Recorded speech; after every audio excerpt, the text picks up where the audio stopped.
La la la la la la la la la. La la la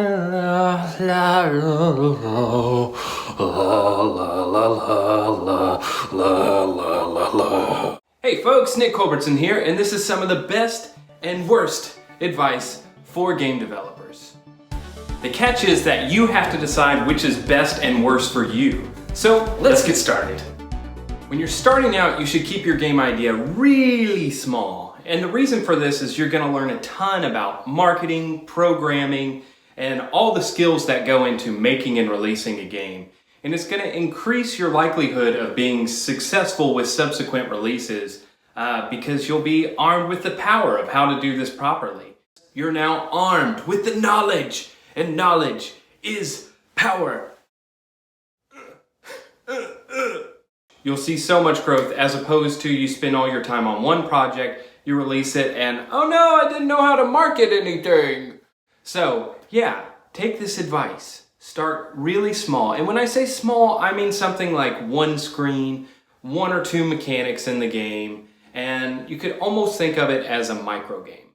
But also, when you're starting out, don't waste all your efforts on making these little tiny projects. Instead, focus on making your dream game.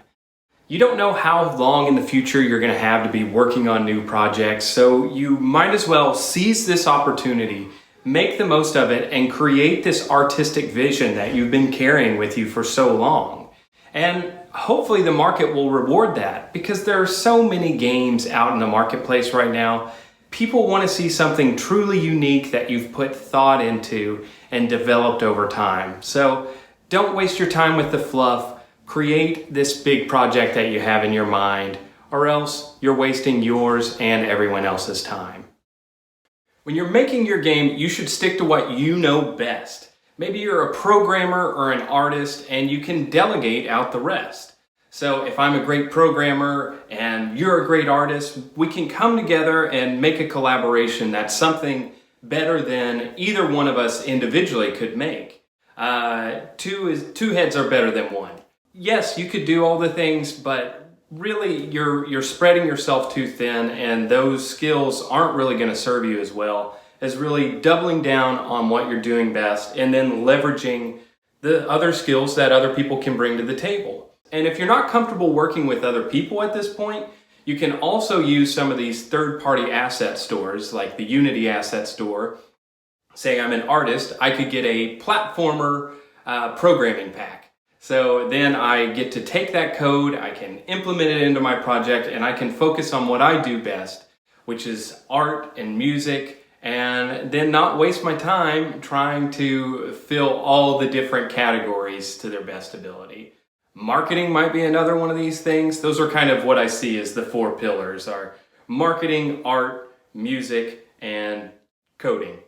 So, but definitely take this advice. But also, when you're making your game, you should do everything yourself, especially when you're starting out, because it's going to teach you all these different processes. You might find something that you're really good at that you didn't even know you were capable of doing. And if later on you're going to hire people, you will have walked a mile in their shoes, so you're better informed on what to expect from an artist or a marketer or whatever. And, you know, being a good programmer, that's pretty awesome. But being a good artist, programmer, marketer, tester, musician, you'll be unstoppable. And it'll give you total control over what your vision is whenever you're bringing it to life.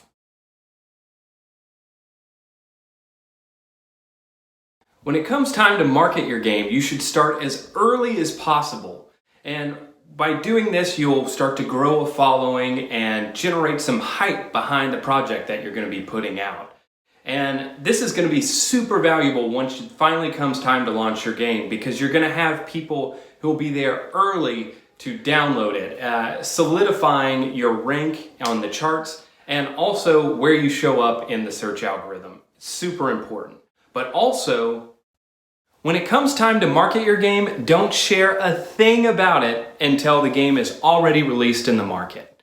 And the reason for this is, as you gain people's attention, you won't be wasting it. They can take action then to either go purchase it or play it or tell their friends, and you can start building momentum from there.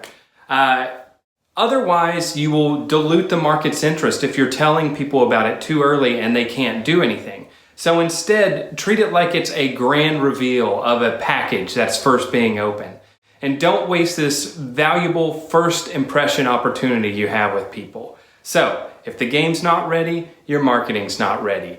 Wait until it's in the market and then go promote. Your game should always be free to start. It's just where the market has moved, and you can either embrace it or get left behind. People just aren't willing to pay anymore.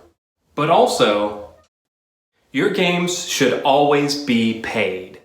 This will ensure that your target market is coming to your product because there's that barrier to entry, and you're not just going to get people that are wandering around the marketplace, downloading random things who aren't really your customer to begin with. Plus, you'll need far less downloads if your product is paid compared to if it's free to break even. So, when in doubt, go paid. Don't take people's advice on what you should or shouldn't do as a directive, because ultimately at the end of the day, it's just their opinion.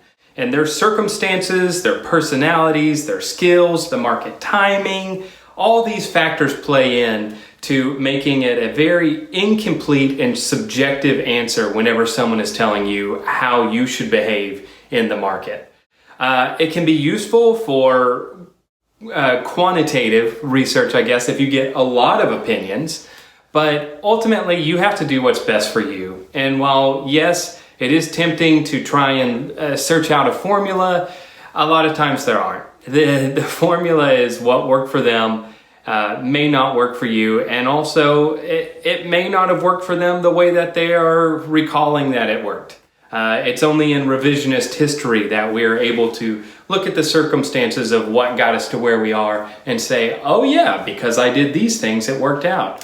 Whereas any number of variables could have been different and had a very different outcome.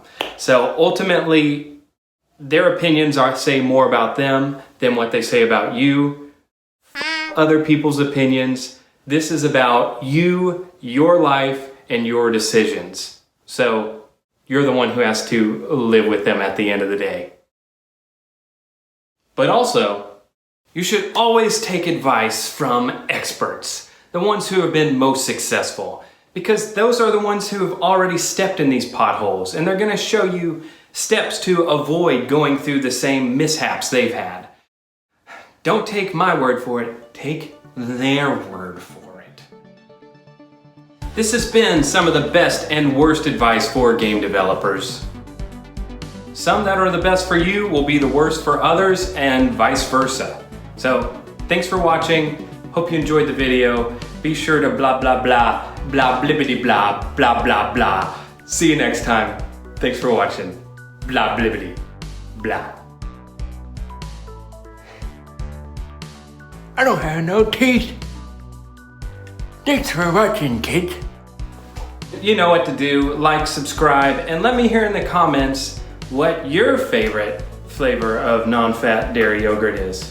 All right, see you next time.